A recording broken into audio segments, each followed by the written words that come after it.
کوئی ایک ہوگا، یا تو وہ کافر ہوگا،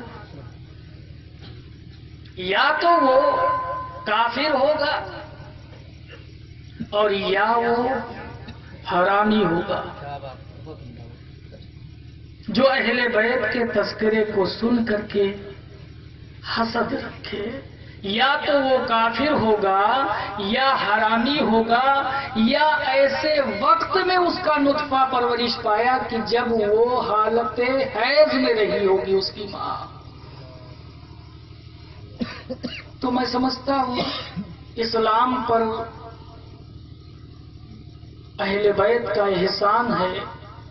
آج یہ جو جلسہ نظر آ رہا ہے، آج یہ ممبر نظر آ رہا ہے، آج جو اسٹیج نظر آ رہا ہے، آج ہماری علماء نظر آ رہے ہیں، آج جو مسجدوں کے مینار دکھ رہے ہیں، یہ سب اہل بیت کا صدقہ ہے۔ یہ اہل بیت کا صدقہ ہے۔ بات بڑی لمبی ہو جائے گی، موضوع کچھ اور ہے کہ جیسے کہ ابھی آپ کے سامنے الگ الگ انداز میں معرفت کو شریعت کے رنگ میں رنگ کر اور قرآن و حدیث کا شیرہ انڈیل کر کے جو پیش کیا گیا آپ کے سامنے، حقیقت یہی ہے کہ اللہ تک پہنچنے کے لیے معرفت ضروری ہے۔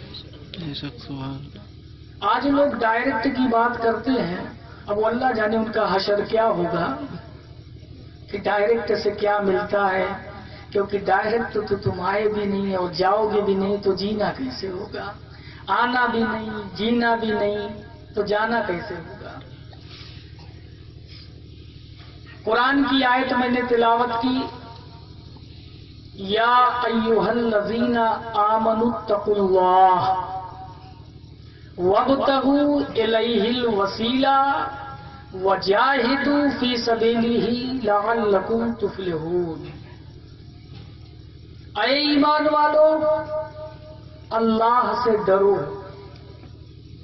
اے ایمان والو، اللہ سے ڈرو اور پھر اس کی طرف وسیلہ تلاش کرو، اور جب اس کی طرف وسیلہ پا جاؤ تو وجاہدوا فی سبیلہ، پھر اس کی راہ میں مجاہدہ کرو،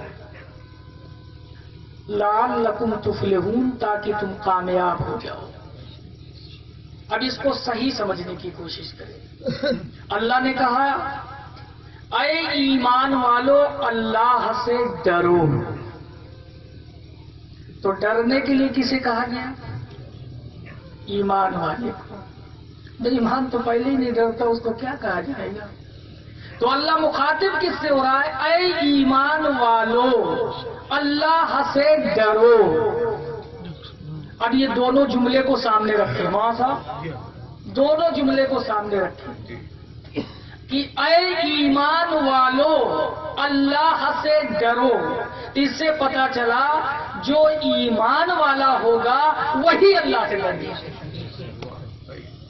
اب دونوں بات کو سامنے پھر رکھیں تو جو ایمان والا ہوگا وہ اللہ سے ڈرے گا، تو گویا کہ ایمان والا اور ڈرنے والے سے اللہ فرما رہا ہے کہ اب تو وابتغوا الیہ الوسیلہ، اللہ کی طرف وسیلہ تلاش کرو۔ بے شک، سبحان اللہ۔ تو گویا کہ معرفت کو، نسبت کو مانے گا کون؟ جو ایمان والا ہوگا اور اللہ سے ڈرنے والا ہوگا۔ اور اب بات آئی وجاہدوا فی سبیلہ، تو اس کی راہ میں تم مجاہدہ کرو۔ تو مجاہدہ کون کرے گا؟ جو وسیلے کا ماننے والا ہوگا۔ پھر کہا لعلکم تفلحون، تاکہ تم کامیاب ہو جاؤ۔ اب کامیاب کون ہوگا؟ جو اس کی راہ میں مجاہدہ کرے گا۔ اب اس کو بیک آئیے، اب الٹا آئیے، لعلکم تفلحون، تاکہ تم کامیاب ہو جاؤ۔ تو کامیاب ہونے کے لیے وجاہدوا فی سبیلہ، کامیاب ہونے کے لیے اس کی راہ میں مجاہدہ کرنا، اور اس کی راہ میں مجاہدہ کرنے کے لیے وابتغوا الیہ الوسیلہ، اس کی راہ میں وسیلہ تلاش کرنا، اور وابتغوا الیہ الوسیلہ کے لیے یا ایھا الذین آمنوا اتقوا اللہ، ایمان والا ہونا اور اللہ سے ڈرنا۔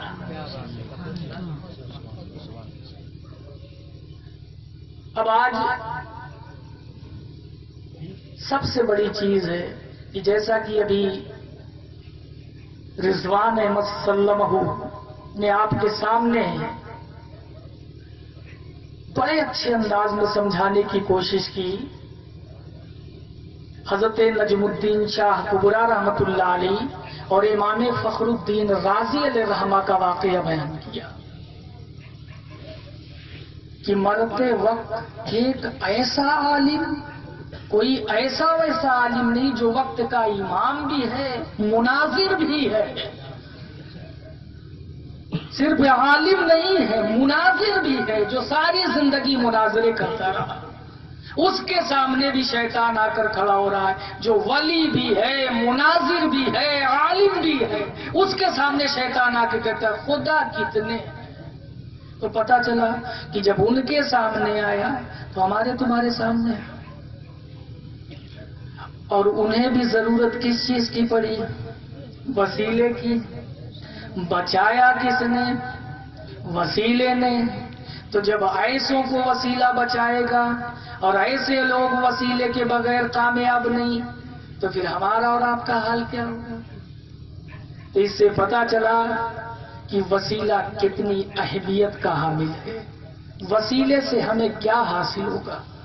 آج ہم بزرگان دین کی راہوں پر چلنا چھوڑ دیے، آج ہمارا خانقاہوں سے رابطہ ٹوٹ گیا، یہی ہماری پریشانی کی سب سے بڑی وجہ ہے کہ جب ہم خانقاہوں سے جڑے تھے، ہم کسی بزرگ کی جاروب کشی اس کی بارگاہ کی کیا کرتے تھے، ان کی جوتیاں سیدھی کرتے تھے، تو جب ہم جاتے تھے تو جدھر بھی جاتے تھے ان کا دامن رحمت ہمارے اوپر تنا ہوا نظر آتا تھا۔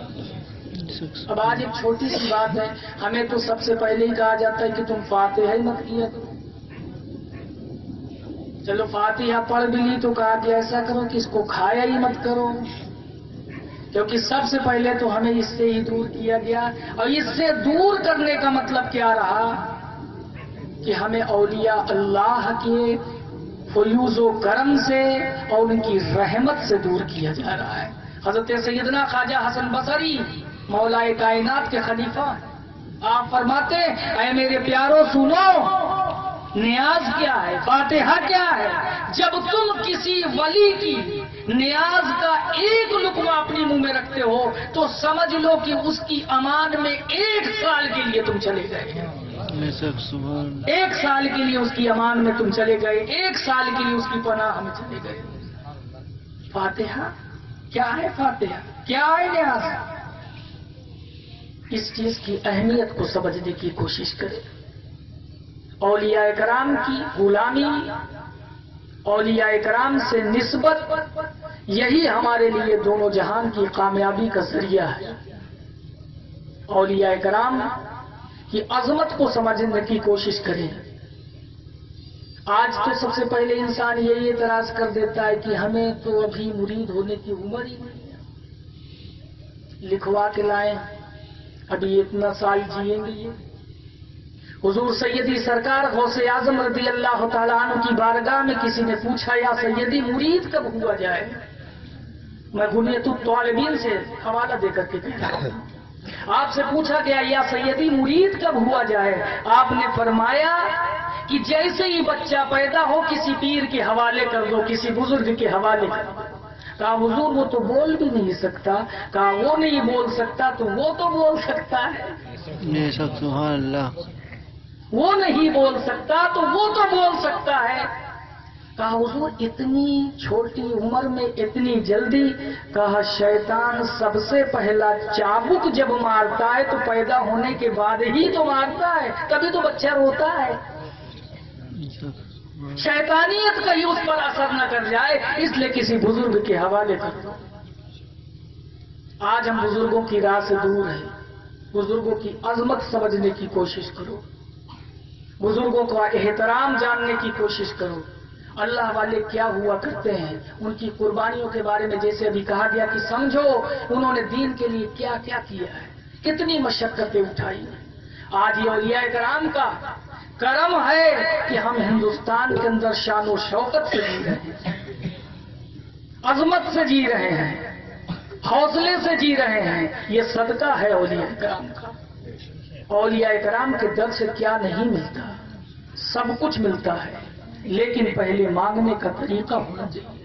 اولیاء کرام کی عظمت، آج جیسے کہ لوگ کہتے ہیں نہیں بھائی فلاں ولی کو ہم مان تو لیں، ان ولیوں کو ماننے میں کیا حاصل ہوتا ہے؟ معاذ اللہ کہتے ہیں یہ تو مر کر کے مٹی میں مل گئے، یہ تو مردہ ہیں، ان کے پاس جانے سے کیا ملے گا، ان کی بارگاہوں میں کیا ملے گا، یہ ہے ہی کیا جو دے سکتے؟ ہمارے جیسے ایک عام انسان تھے اور ہمارے جیسے ایک عام انسان بن کر مر گئے اور ایک مٹی کے ڈھیر میں دفن ہو گئے، ان کے پاس جانے سے کیا ملتا ہے؟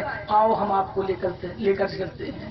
اولیاء مرتے نہیں ہیں، وہ پردہ کرتے ہیں۔ اولیاء مرتے نہیں ہیں، اولیاء پردہ کرتے ہیں۔ اب آپ کو لے کر کے چلتا ہوں، اسی اتر پردیش کے اندر آپ نے کانپور کے قریب میں ایک ضلع سنا ہوگا جس کا نام ہے اناؤ۔ کیا نام ہے؟ اناؤ سے لگا ہوا ایک قصبہ ہے صفی پور شریف۔ کیا نام؟ حضرت مخدوم شیخ صفی رحمت اللہ تعالی علیہ کا مقام ہے، آستانہ ہے۔ آپ کی بارگاہ میں آپ خانقاہ مقدسہ کے باہر بیٹھے ہوئے ہیں، ایک ضعیفہ ایک ڈبے میں تیل لے کر کے چلی جا رہی ہے، اچانک اس کو ٹھوکر لگی، وہ گری، ڈبہ گرا، تیل ڈبے کا بہہ گیا، رونے لگی۔ آپ پوچھتے اماں رونے کا سبب کیا ہے، روتی کیوں ہو؟ آخر تیل ہی تو گرا ہے۔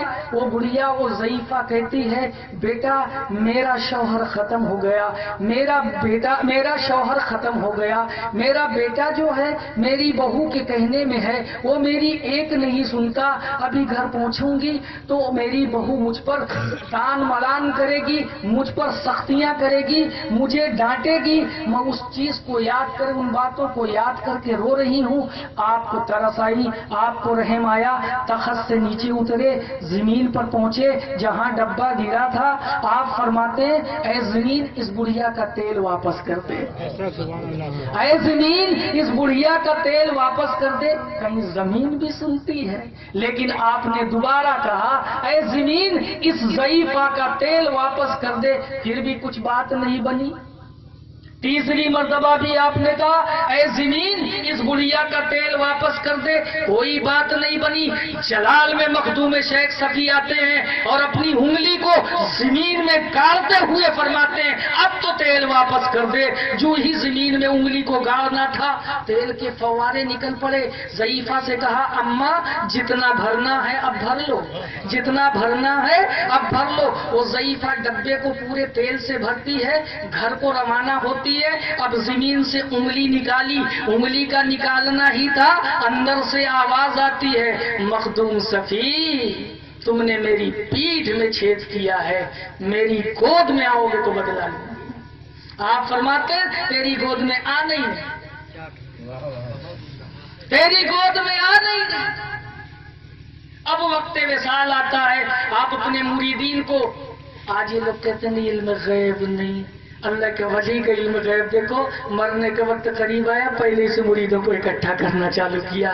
میرے مریدوں اکٹھا ہو جاؤ، مریدین اکٹھا ہوتے، آپ فرماتے ہیں میرے بچوں اب میرے جانے کا وقت قریب آ گیا، اب میرے انتقال کا وقت قریب آ